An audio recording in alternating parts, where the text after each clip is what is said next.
Today on the SPY, we did manage to wipe out all of Friday's bullish behavior, and we ended up flipping this thing completely back down, even going to test a weekly expected move, and we did see that volatility was up by 16%, but wait a second, is this going to absolutely collapse, or did we just go to a weekly expected move, and do we see signals on the shorter time frames that really tell us, hey, this thing could actually be a bottom now, and all we're doing are trapping those bears?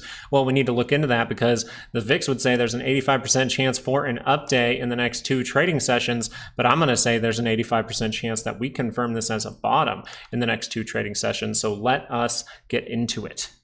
Now, we know this bottom has been pretty complex, right? We've made those signals here. We made the triple dip here, and now we're almost getting a 4th dip down to lower levels, but it's a good thing we were aware of that, and we do have updated daily expected moves for you. This was a violation of the daily expected moves, and tomorrow we have a huge amount of implied volatility. SPY, Qs, IWM, they all are looking like some high implied volatility that is causing some big ranges, so there is some big movement that is supposed to come into the market tomorrow, and it's our job to figure out which way that thing is going to go. But ultimately, if this correction still wants to be complicated, well, this is what we were really wanting, actually. This is actually a very interesting way to form the 2-hour signal that we're looking for. And now you have a moment where the 2-hour is actually showing the divergence, triple divergence on the RSI, single divergence here for your MACD. And if that crosses up, it does say that we have some probabilities here to turn that daily scale to the upside. And that means if that daily scale does turn up, we might be heading towards 620 in the month of March. I almost forgot the month there. But the key thing here and why this signal is actually so good now is you have multiple signals at the same time. So you do have 592.81 to the upside, 574.73 to the downside. So we'll see if this can actually produce some good positivity, right? Because the 2-hour now has that reversal signal that likes to turn up daily charts, but do we have a signal that likes to turn up 2-hour charts? And this is where the trigger for the trade will potentially happen tomorrow morning. So we will be paying attention to if this thing curls up into positive territory. Because if you look, I just want you to see all of the lows, right? We're connecting all of these lows at this point, and then we see all of the points of divergence were held during this time. If we're able to curl up soon, meaning tomorrow morning, and we're already seeing a little bit of positivity come in with a little almost 1.5 point move right now in the post market. If this 30-minute does cross up, you are very likely to curl that 2-hour up, and maybe we're going to end up seeing something crazy. But right now, we still need to pay attention to where resistance can come in, even though it didn't work out today as we started to lose that level. Where did we go to? The weekly expected move. So a lot of the time when I'm treating, if a daily gets violated, I want to assume that it can go to that weekly expected move, and we were prepared for that. If the 30-minute crossed down, we said, hey, most likely downside is the likely thing, and we could go make that quick divergence. But the cool part for this is you not only have the divergence on the 30-minute, it's holding the entire way on this RSI. I mean, look at this. Here's, at least this one wasn't holding, but you have 1, 2, 3, and it's all in the upward direction. So this is a time to pay attention, and right when everyone starts to go, oh no, another downturn, right when people start to give up, the bulls might be making a move to take over here. And now you have a 30-minute divergence and a 2-hour divergence at the same time. And that's a big deal because that likes to do what? It likes to turn up daily charts. So let's just pay attention. We see once again the Qs coming down to that weekly expected move to get to that 200, right? We're going to that 200, and the SPY still not there at this moment, so we will be open to that. Once again, the Qs as well, not showing the best from the 2-hour, but it is showing it, right? We see the reversal signals. If they want to be sneaky and just see those buys come in right now and shoot this thing up, hey, that can happen with this signal, but we are aware that there's a lot of space here, okay? So take this in consideration with the SPY as well. There's a lot of space here, so if we do run into resistance again, look for that another dip down to maybe even violate the weekly expected move for a moment, and then see if that thing's able to catch back another bounce with a better divergence closer to the center line, right? If you've taken the course, we talk about why we like to see divergences and why they are important, and it really helps people's thinking towards them, and we look for those things towards the weekly expected moves, and that's what's happening right now, so it's fantastic. The Qs are showing a similar thing on the 30-minute, right? We're seeing all the divergence points points here holding from these 3 lows. That's fantastic. The only one not holding is this one up here, but this tells us that we could be forming a base early on this week. This is great because if you make that move down to a weekly expected move early on in the week, remember that this is a 68% zone, 32% chance to land outside of this by Friday. So if you're going down to a weekly expected move very early on in the week, you have a lot of time for that thing to build up, right? We can end up seeing good stuff. We have a lot of time to fool around down here, but by Friday, we might end up in that upward direction. So let's be paying attention and managing risk. But right now, the most important thing are, do these signals actually complete? You see that they are holding on the Qs, they are holding on the SPY. They almost look very, very similar. So you want to be watching these type of things at this moment because you are noticing that they are forming on multiple time frames. You have the 30-minute, you have the 2-hour. Not looking as good on the Qs as the SPY, but these things do like to rotate up daily charts. And we were talking about how this thing could fall down, but how it could also go to new all-time highs, right? If we see an absolutely crazy type of squeeze and it can burst through this, then this thing could leak out for some time. But if we go up to this type of area right here, this 530, 533, and then we see that curl back down, we could get that lower high that actually just traps all the bulls to the upside. But right now, we mainly want to focus on what's happening in front of us for this week. You have 2-hour divergence, you have great 30-minute divergence right by the weekly expected move. This does not mean that this is a 100% signal if this confirms, but it does mean that most of the probabilities will be pointing to the upside for the rest of the week if we actually confirm this tomorrow morning. What is crazy to me in these areas is IWM. IWM did go directly, exactly like the SPY and the Qs, directly to a weekly expected move. But in order to do so, it wiped out a lot of 30-minute signals. Okay, you did wipe out a lot of the signals in here that were suggesting this is a base. You wiped that out to go to a weekly expected move. This means I'm not giving up on it. I think that this looks decent still. It just might be, hey, I had to manage the risk of the trade, and now I'm looking to get back in if this 30-minute can cross up. If anything, we would call it multiple point or extend out the hours here to just show like, hey, it is sort of holding on the hourly chart. The 2-hour, it's overall holding, like the divergence point now holding there. So we are paying attention to it, and IWM can get the same move, but I just mainly wanted to show 2 things from IWM here, and that is the fact that you're seeing it as well go to a weekly expected move. We have 3 of the main things, right? SPY, Qs, IWM, all of these things are going to a weekly expected move on a Monday. So that means we have a lot of time throughout the week to diddle around in this area or go to the upside. So we're paying attention to it. And as the SPY and the Qs have reversal signals, well, IWM, it might have messed up its reversal signal a little bit, but it is still there. It just doesn't look as good as it did at these lows. I just wanted you to be aware of that. You actually did see the violation on the MACD, did see the violation on the RSI. So you wanted to be careful with this and make sure you're managing that trade. Okay, then if it curls back up, I can get right back in if I choose to do so. But IWM, the second point that I wanted to talk about is everyone's asking me, hey, what's the upside level you're paying attention to? 222.60 is still what I am watching. And you can see why this week I might be watching that really closely. We see the weekly expected move coming in at 221.71. So our 68% zone is there. Big move priced in for IWM tomorrow as well. Almost 40% implied volatility. So something big is potentially coming, or you know, options market's going crazy right now because you have a huge, the biggest amount of, actually, this is the biggest amount of implied volatility that I think we have ever seen on this channel is tomorrow. So really be paying attention. And big implied volatility does not mean, hey, we have a reversal signal to the upside so we can just ignore all the risk. You still want to keep that good behavior, keep those good decisions. If this thing does end up seeing some kind of upside move and then it rejects again off of the 5-day moving average, this is actually where you want to be really careful because really bad things can happen outside of these ranges. So it's good we have a little bit of a reversal signal. Even though it got a little worse, it is still there, and IWM might be able to see some kind of bounce here. So really looks like we are trying to form stronger bases. Even though it looks really sporadic to the downside, this could be that last flush out to really convince you, yes, this is bearish, right before it ends up going bullish.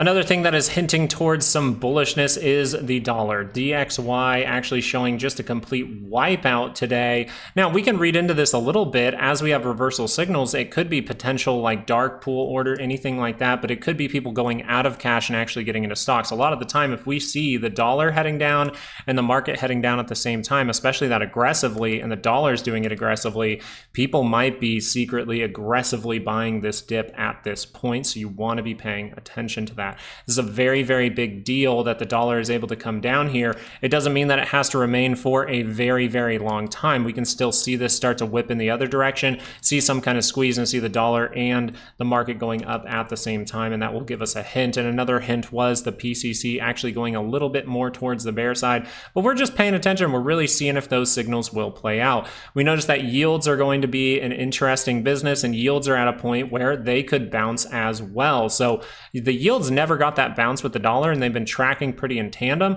Yields have broken down even further, all the way down to the point where we're going to start to pay attention, because around this area, it would be interesting if those yields caught a bounce. Maybe people are fearful, maybe people see that, and then these start to collapse, and you see that head and shoulders start to pop up for the 10-year yield, which means some things from TLT, right? TLT, that means that TLT could be actually topping out in these areas, and we do notice that you actually have 2-hour divergence here for TLT. So be paying attention. If I was a TLT trader, I would be paying attention to my risk to reward and going, this is a good upside move, but I might only have $1 up left for the week, and then this thing might start to pull back, right? We still have space on this 2-hour. We still see the daily is positive, so we really don't want to treat this like some kind of absolute collapse. We want to treat it like, hey, this could curl down, maybe fill a gap, and then be able to turn back up and see that right shoulder start to form in these areas. So this is just something I'm paying attention to, but a lot of these things are, I'm not really looking into the 10-year yield and TLT to figure out bullishness, but that dollar coming down pretty aggressively does tell me,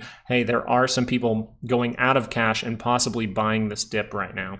This is more aggressive than we would have liked for NVIDIA, but the reason I'm pulling up NVIDIA right now is because I don't have the most time, but I wanted to point out, if you are going to see the SPY and the Qs hit a weekly expected move with reversal signals, you really want to see if big stocks are hitting their weekly expected moves. So I'm going to show you NVIDIA, because that thing is hitting a weekly expected move. That means NVIDIA has a 68% chance to bounce and close above this level by Friday. So I wanted to give you guys that information today. You have a lot of stuff to work through. I'm going to clean up a lot of these lines. We kind of know the levels to pay attention to. I just think there's too much on the chart as of this moment. So I'm literally getting rid of a lot of my lines just to clean up the chart. But we'll mainly be just drawing up this trend line, right? I just want to see if we can go to new all-time highs and potentially break through and see those new all-time highs, and how we'd like to do that. Now that we've gained this actual space, it would be nice to see that breakout. We build back up to this area, we see that retest, and then we curl back to the upside. As of this moment,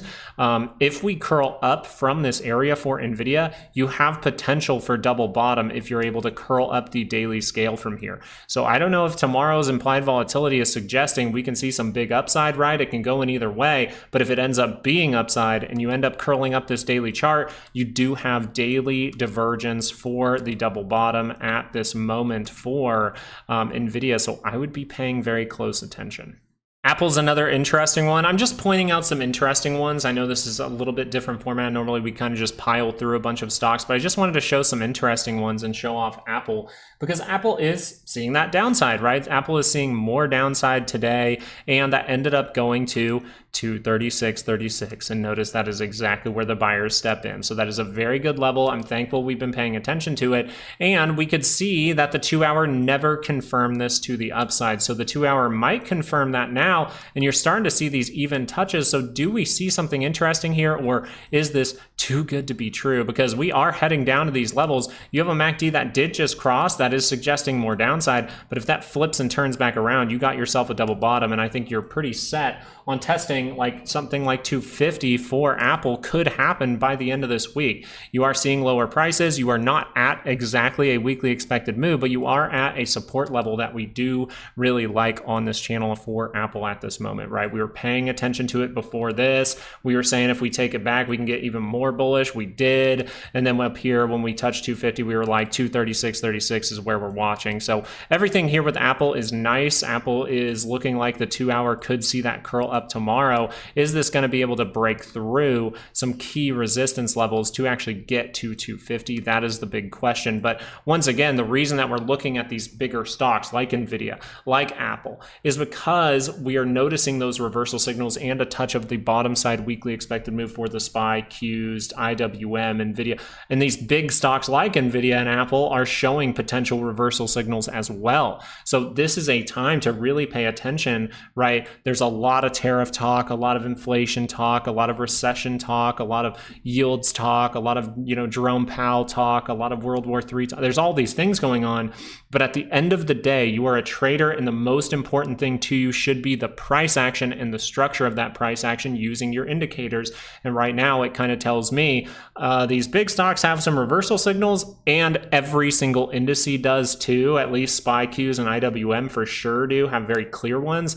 IWM's not the best one, but SPY and the Qs have very good reversal signals. So this looks like we're potentially creating a bottom right now. And the last thing I wanted to go over, just because I'm a little short on time, is the VIX. And VIX is really showing some strength here again, up 16.06% on the day, which tells us something, right? We noticed that we were up by 10% here, over 10% here. That means in the next 2 trading sessions, we had the chance for an up day. And Friday, we got that up day, and we got a very strong one. Now we have those same percentages coming in. So the next 2 trading sessions will be very, very important. And you look at this 2-hour chart and you're going, oh no, we didn't create the downward move from this. We didn't fully reverse.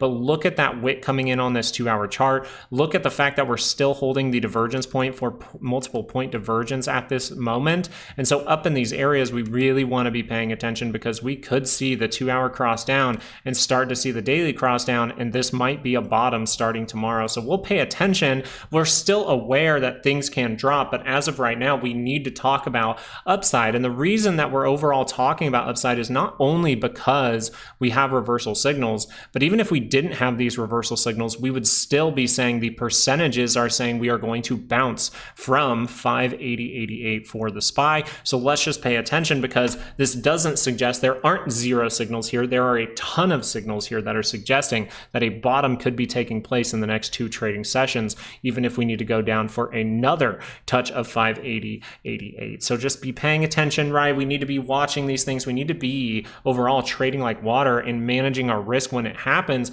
but noticing if these reversal signals continue to hold, it's just more things building up, more things building up, more things building up. And if we get a breakout to the upside, this thing could scream higher, because the more we keep seeing these little bit down, right?